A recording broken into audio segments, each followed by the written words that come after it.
সকাল সকাল ঘুম থেকে উঠে কত রকমের কাজ করতে হয় সেটা নিয়েই থাকছে আজকের ভিডিও। কাজ করতে করতে কিভাবে যে দুপুর হয়ে যায় একেবারেই বুঝতে পারি না। হ্যালো এভরিওয়ান, আসসালামু আলাইকুম। আমি সুমাইয়া। কেমন আছো তোমরা সবাই? আলহামদুলিল্লাহ, আল্লাহ তাআলার অশেষ রহমতে আমরা সবাই অনেক বেশি ভালো আছি। ঘুম থেকে উঠে দাঁত ব্রাশ করে একদম ফ্রেশ হয়ে নিলাম। পানিগুলো যে এত পরিমাণে ঠান্ডা যে হাত দিতে অনেক বেশি কষ্ট হচ্ছিল। কি করব, দাঁত ব্রাশ করে তো ফ্রেশ হয়ে নিতে হবে।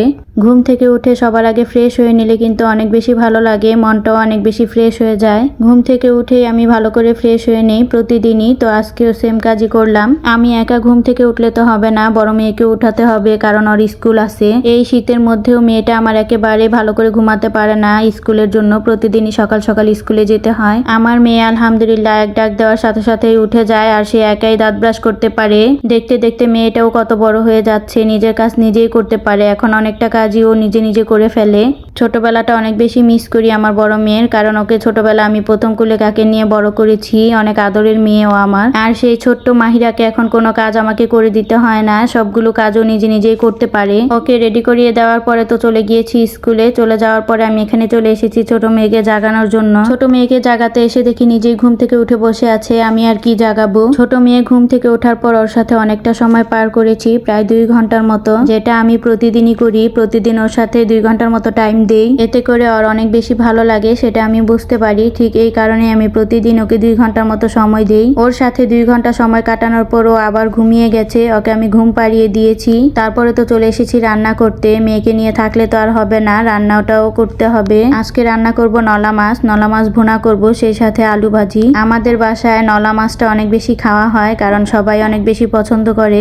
সবাই বলতে আমি আর আমার মেয়ের বাবা দুইজনেই নলা মাছ অনেক বেশি পছন্দ করি। নলা মাছ রান্না করার জন্য আমি প্রথমে নুন হলুদ মাখিয়ে রেখেছিলাম, সেই মাছগুলো এখন খুব ভালো করে ভেজে নিচ্ছি।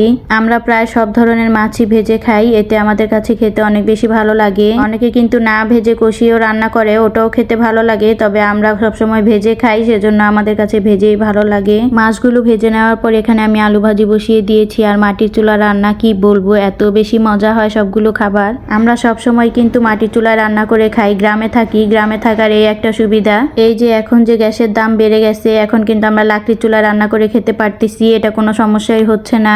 আমাদের কিন্তু গ্যাস না কিনলেও হবে, কোনো রকম সমস্যা হবে না। তবে যারা ঢাকা থাকে তাদের কিন্তু কিনতেই হবে। গ্রামে থাকার কিন্তু অনেক সুযোগ সুবিধা আছে, তার মধ্যে এই যে একটা, যে লাকড়ির চুলায় রান্না করে খাওয়া যাবে, গ্যাস থাকুক বা না থাকুক কোনো সমস্যা হবে না। তোমাদের সাথে কথা বলতে বলতে আমার ভাজি হয়ে গেছে। তারপরে তো আমি তরকারি বসিয়ে দিলাম। তরকারি বসিয়ে দেওয়ার জন্য সর্বপ্রথম আমি তেল দিয়ে পেঁয়াজগুলো দিয়ে দিয়েছি। এখন পেঁয়াজগুলো খুব ভালো করে লালচে করে ভেজে নিব, তারপর দিয়ে দিব ময় মশলাগুলো। আসলে তরকারি তো সবাই রান্না করতে পারে, সেভাবে বলার কিছুই নেই, তবে আমি যেভাবে রান্না করি সেটাই কিন্তু তোমাদের সাথে শেয়ার করি।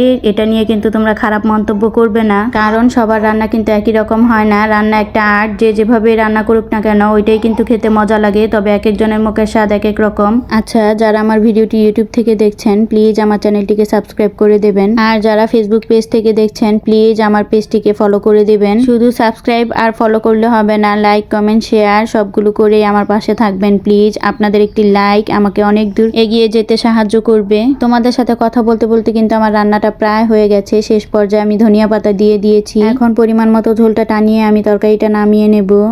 আজকের তরকারিটা কেমন হয়েছে প্লিজ তোমরা কমেন্ট করে জানিও। আজকের তরকারিটা কিন্তু অনেক বেশি মজা হয়েছিল। ছোট মেয়েটার তো অনেক বেশি ঠান্ডা লেগেছে, তাই কাশি দিয়ে দিয়েছে, একটু কাশির আওয়াজও চলে গিয়েছে, প্লিজ তোমরা স্কিপ করবা।